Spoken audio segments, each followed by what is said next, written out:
सब के सब पुनः घर आए। एक बार हुआ ये था कि ब्रह्मा जी को मोह हो गया भगवान के ऊपर।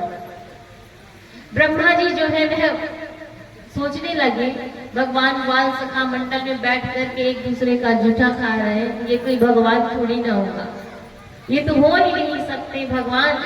लेकिन भगवान वही है ना, प्रबल प्रेम के पाले पड़कर प्रभु को नियम बदलते देखा, अपना मान टले टल जाए पर भक्त का मान न टलते देखा। वो अपने भक्तों के लिए, और ब्रज में जितने भी लोग होते हैं वो कोई सामान्य नहीं है, सब अपने आप में गोप है, गोपियां है। गोप और गोपियों का मतलब वही है कि वो जितेंद्रिय अपने इंद्रियों को जीत चुके हैं, जो शरीर में स्थित नहीं है, जो अपनी आत्मा में स्थित है।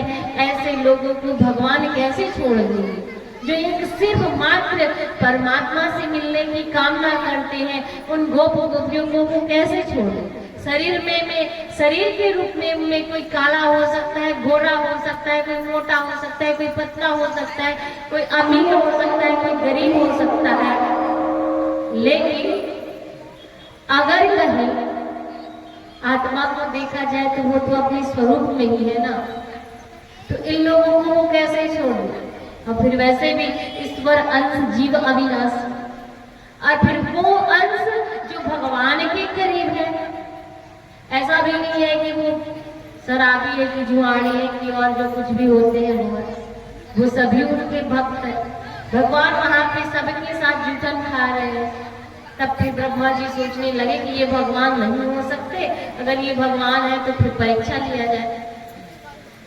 ब्रह्मा जी क्या करते हैं, सारे ग्वाल वाल को छिपा लेते हैं, बछड़ों को छिपा लेते हैं, और उसके बाद फिर भगवान की परीक्षा लेना शुरू कर। भगवान भी कोई कम थोड़ी ना, एको हम बहुश्यामी।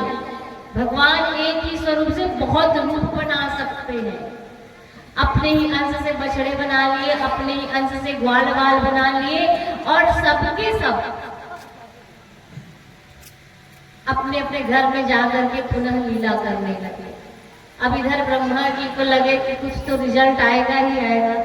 क्या रिजल्ट आएगा, जब रिजल्ट में अब भगवान हर घर के बच्चे को ला करके उपस्थित कर दिए, हर घर के बछड़े को ला करके उपस्थित कर दिए श्याम सुंदर, तो क्या रिजल्ट आएगा, उल्टा इनका ही रिजल्ट आ जाता है। भगवान श्याम सुंदर बढ़िया चले जाते हैं ब्रह्मलोक में, और ब्रह्मलोक में जाकर के कह देते हैं कि देखो मेरा डुप्लीकेट बना फिर रहा है, मैं असली ब्रह्मा हूँ।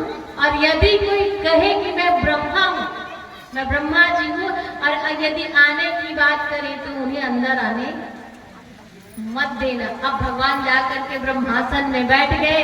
अब ब्रह्मा जी पहुंचे इधर। अब ब्रह्मा जी जब पहुंचे तब उनके द्वार पार रोक ले। अब रोके तो बोले आप कौन, तो बोले मैं ब्रह्मा जी तुम्हारा स्वामी। नहीं तुम हमारे ब्रह्मा जी नहीं हो सकते, हमारे ब्रह्मा जी तो अपने आसन में बैठे हैं। बताइए ब्रह्मा जी को मोह में डालने, बताइए कितना टाइम लगा होगा आने में। उनको आने की जरूरत ही नहीं है, वो जहां है वहीं से अपना स्वरूप क्रिएट कर सकते हैं, बना सकते हैं। भगवान की जितना बड़ा क्रिएशन करने वाला कोई हो सकता है क्या। वही आदि है, वही अंत है, वही मध्य है, वही उत्तम है, वही कनिष्ठ है, और वही मध्य है। हर चीज वही है। अब फिर उनके बाद फिर अब ब्रह्मा जी सोच में पड़ गए, तो ब्रह्मा जी में दूसरा कौन आ गया हो। अब बोले बहुत जिद किए, तब द्वारपाल बोले कि देखिए ब्रह्मा जी बैठे हैं कि नहीं। तब फिर समझ जाते हैं कि स्वयं नारायण है। बोले नारायण भगवान की जय। फिर उसके बाद फिर भगवान जो है वह सारे ग्वाल वाल जो ब्रह्मा जी छिपा लिए थे उनको पुनः वापस किए, और अपने माया के स्वरूप को फिर अपने अंदर में सपेट लिए। और ये सब हम सब क्या है, माया ही है, तो उन्हीं के स्वरूप से निकले हुए, उन्हीं के स्वरूप से निकले हुए हैं, लेकिन अपने कर्म के बंधन में भटक रहे हैं। ये मत समझना कि हम अच्छे कर्म करके भगवान में लीन हो जाएंगे, नहीं। अगर हमारा बुरा भी, अगर हम अच्छे कर्म भी करेंगे तो भी परमात्मा में हम लीन नहीं होंगे, क्योंकि परमात्मा को प्राप्त करने के लिए भक्ति करनी जरूरी है। कर्म विपत्तियों को सुधारेंगे, लेकिन भक्ति करके आप भगवान की समीप जाएंगे। हम कहते हैं कि हम अच्छा कर्म कर रहे हैं तो हमको इसका रिजल्ट अच्छा मिलेगा, वो संसार के लिए मिलेगा, परमात्मा के लिए नहीं मिलेगा।